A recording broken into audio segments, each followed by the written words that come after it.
Today we want to share a history bit on a subject that caught my attention on this week, and it's called the Nephilim. Yeah. Most of us have heard this term. For those of us who are avid readers of Scripture, we have come across this term and are familiar with the Nephilim. As a result of certain things that have been happening in the world, I'm not sure if you all are familiar with what occurred. I believe it was down in Florida. Is that right, Kim? Yeah, the issue of Miami, Florida. Yeah, the issue with those who had seen what they, I guess, referred to as extraterrestrial. It has caused an awareness concerning the Nephilim. And so I want to share today concerning this. There are varying views and concepts and ideas concerning this term from Scripture. But we want to look at it because we want to hopefully provide some clarity and also be able to see what the Scriptures say to us in regards to the Nephilim in the past, and also concerning what the Scripture says about the Nephilim in the future, because the Scripture does have something to say, or I would say it indirectly implies such of the Nephilim being in the future. What I want to do, I want to begin with reading to you the definition. Nephilim, in the Hebrew Bible, a group of mysterious beings or people of unusually large size and strength who lived both before and after the flood. Mm-hmm. The Nephilim are referenced in Genesis and Numbers and are possibly referenced in Ezekiel. The Hebrew word Nephilim is sometimes directly translated as giants, or taken to mean the fallen ones, from the Hebrew word nephal, which means to fall. But the identity of the Nephilim is debated by scholars. Now, this particular definition I pulled from the Encyclopedia Britannica.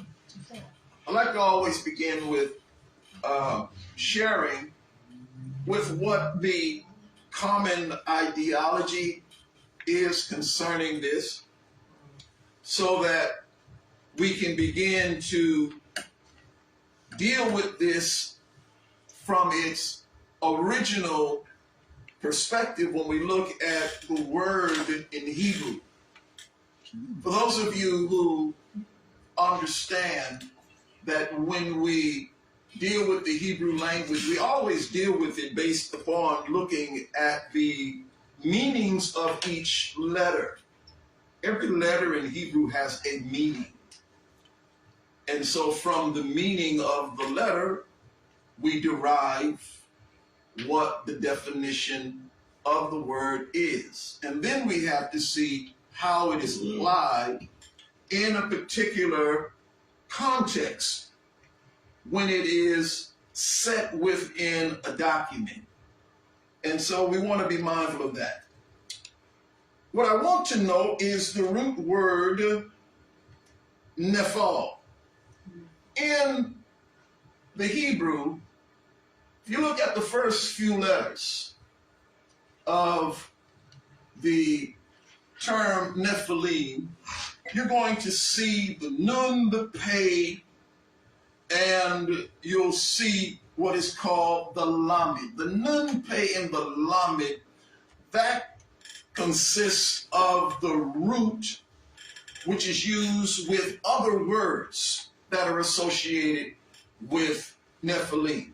Nephilim is a word that is used to speak concerning a particular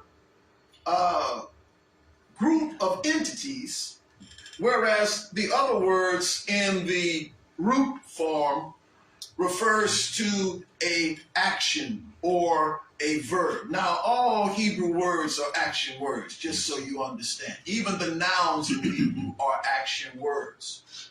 All of them. All right? It's not English. You can't apply the same type of rules that you do in English or in any of the European languages, such as Greek and Latin. You can't apply that to Hebrew. It's a little different. All right? Now, I want to note a word that also means to fall. And this word is Yerida. You see that over here? Mm-hmm. Where you have the Yod, the Resh, the Yod, Dalet, and the Hey. You can't see the Hey that well over there. But it is pronounced Yerida, and it means down, decline, descent, drop, fall, and going down. So this particular word, it's not associated with the root nephal, but it has the same meaning in the sense of someone or something falling down. Okay, that's the idea based on that word. But the root word nephal, which is the nun, the pay, and the lamed, those are 3 letters, will be the nun, pay, lamed. When we pronounce them, we come up with that rendering. But they're also associated with the word nephel and nephah. Now, with these words here, all 3 of these words, they convey the idea of coming out of an opening. And I'm going to get into greater detail about that.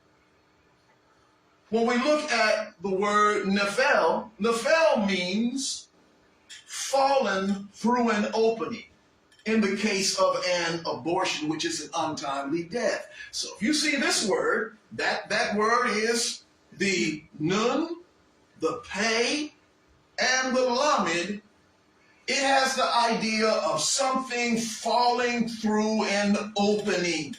Now, why am I saying that it has the idea of something falling through an opening? Okay, so here's the idea of it. The nun represents children, because when you see it in the ancient Paleo Hebrew, it is a seed. And it looks something like a sperm when you actually see it in the Paleo Hebrew because of the way it looks. It has like a head at the top, and it looks like a squiggly like that. And you get your N out of that in later developments of the letter. But the nun means seed or children. I want you to be mindful of that. It represents seed or children. The pay, however, in the original ancient Paleo Hebrew actually looks like a mouth. All right? And it means mouth. But it also means opening or orifice. Let me use that term. All right? So the pay is regarded as an opening. So when you put these 2 letters together, where you have the seed and the pay, you get this idea of, and I'm not trying to be too graphic for those who are underage, but I think you get the point. It has to do with the idea of a child coming out of an opening. You understand? Yeah. Related to birth. And this is the reason why this particular word right here, nephel, means something falling through an opening in the case of an abortion, which is an untimely death. In that particular sense, it has to do with something falling out or coming out before time. But it still means the same thing, falling through an opening. And then you have the word nephak, which means to bring forth or to issue, to come out of an opening. So what you start to see when you look at the letters of this word in the root, it's something that has to do with birthing. Child coming out from something, from an opening. Does this make sense to everybody? Mm-hmm. All right? Now, let's scroll down a little bit. Now, in dealing with the definition, because we've already read the Encyclopedia Britannica's definition. Encyclopedia Britannica's definition is one that really is a combination of ideas and thoughts that have been developed over time related to the word. But what we want to do, we want to see what the word actually means from the Hebrew letters themselves. This is where we get the actual definition. All right? We're dealing with Nephilim. And when we understand Hebrew, the Hebrew lettering system, it really tells you exactly what it is when you allow the letters to speak for themselves. So in my opinion, a more accurate definition for Nephilim is the following. We have the Nun, which is the seed. Mm-hmm. We have the Pei, which is the mouth or opening. Mm-hmm. The Yod, which, since I'm using the modern Hebrew lettering system, it's just an apostrophe. That's what it looks like. But the Paleo-Hebrew is actually the arm and the hand. That's what it looks like in the Paleo-Hebrew. And the Yod means the hand and also work. So it has to do with the idea of the hand working or activity. And then we have the Lamed. The Lamed actually looks like this. It looks like a shepherd's staff in the ancient Paleo-Hebrew. And so the hand is associated with the shepherd's staff, and the shepherd's staff means teach or teaching, lead or leading, or authority. So it has to do with one who is over someone else because it's associated with the shepherd. And what does the shepherd do? Most of us know. The shepherd watches over a flock and leads a flock. And then we have the Yod again, the hand working, and we also have the Mem. The Mem looks like this. It looks actually like an M in the Paleo-Hebrew. And what it represents like waves of water. So the Mem represents waters. It means waters. All right? It also means blood. It also means chaos because it has to do with this thing of a continual rippling. But when you put the Yod and the Mem together at the end of a word, it gives it a plural meaning. So we want to put all of those letters together, and this is what they mean. It means the seed or children brought forth from the watchers. The seed of the children brought forth from the watchers. That's what Nephilim means. Mm-hmm. Now, for those who are familiar with the book of Enoch tells us that the angels who were given an assignment to come down to the earth, they were to watch over the sons of men. In the book of Enoch, they are called the Watchers. That's right, they are. That's what they're called. That's right.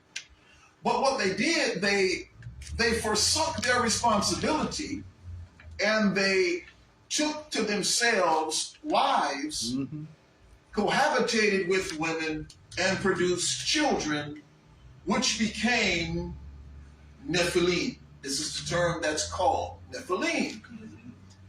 Now, as I said, This particular word, scholars are always debating over it, because with many scholars, especially within the Western Christian framework, they're trying to include ideology within their Western cultural framework, and they do not want to allow the word to mean what it means. What the word means from its Hebrew context is the children of the watchers. That's what it means. Because there's a great many who want to get away from the idea that angels could cohabitate with women and produce offspring. And there's a great segment within the Western Christian framework that will teach you that when the scriptures speak of the sons of Elohim marrying the daughters of men, that they produced Nephilim, which were the renowned men of old, they will say, well, the sons of Elohim refer to the righteous men marrying women who were of the sons of Cain. This is the idea. How many of you ever heard that before? Yeah. I mean, that's what they taught me in Bible college. Yeah. All right? So when we look at this word, we discover that the word in the Hebrew actually means exactly what it is describing. If you know Hebrew, if you know the meanings of the words in their Hebrew meaning, when you look at each letter, that's what it means. Now, I want to make mention concerning the Nephilim. We know in Scripture, in Bereshit, in Genesis, it talks about the Nephilim in Genesis chapter 6. We also know it talks about the Nephilim in the book of Enoch. We also know that the scriptures refer to the Nephilim in the book of Ezekiel. There's one book, however, that they forgot about that also makes mention of the Nephilim. And it's in the book of Isaiah, Yahshua, chapter 13, verse 3. But the reason why Encyclopedia Britannica did not bring that out is because Encyclopedia Britannica, that's over in Britain and England, the scriptures that they use are the ones that they produce, which comes from primarily the King James Version, which is based upon the Masoretic text. But in Yeshayahu, or Isaiah chapter 13, verse 3 of the Septuagint, I'll say it again, in Isaiah chapter 13, verse 3 of the Septuagint, it tells you that giants are coming. That's what it says. When the Most High is describing how he is going to bring forth his wrath upon the wicked in that 13th chapter of Isaiah, which is a description of his judgments coming on Babylon, but the whole text there is referring to the future Babylon, because it deals with how the judgment will come upon all of the wicked of the earth. When you look at verse 3, it says, giants are coming. So here's another instance where we see giants are coming up. Now you might say, well, that's in the Greek text. Well, the word in the Greek is gigantes, and that's the only word that was used as a what we call translatable word for the Hebrew Nephilim. If you go look in the Septuagint over in Genesis chapter 6, where it refers to giants, here it would say giants were in the earth. It uses the term gigantes. That is the word that translates Nephilim in the Hebrew. We know the Septuagint is an older biblical source. It comes from a more ancient Hebrew source than that of the Masoretic text. And so we see here future prophecy in regards to a part of the judgments that will come upon the earth is that there will be giants. Another point that we need to be mindful of is what's noted over in Matthew chapter 24, verse 37. HaMashiach was speaking in regards to the last days, and he made a statement and he said, as it were in the days of Noah, so shall it also be in the coming of the Son of Man. So what was it like in the days of Noah during his time? According to Genesis chapter 6, we're told right from the very beginning that there were what? Nephilim in the earth. So if there were Nephilim in the earth during the time of Noah, and Mashiach said, just as it was in the days of Noah, it's going to be the same. You can expect there will be Nephilim coming back. One might ask, overseer, how can that be? How can these Nephilim come back? Well, let me tell you something, Zion, as I wrap this up. There are numerous archaeological finds and skeletons of giants in the earth. Smithsonian has known about it and hid much of it. But there are many giants, remains, skeletons in the earth.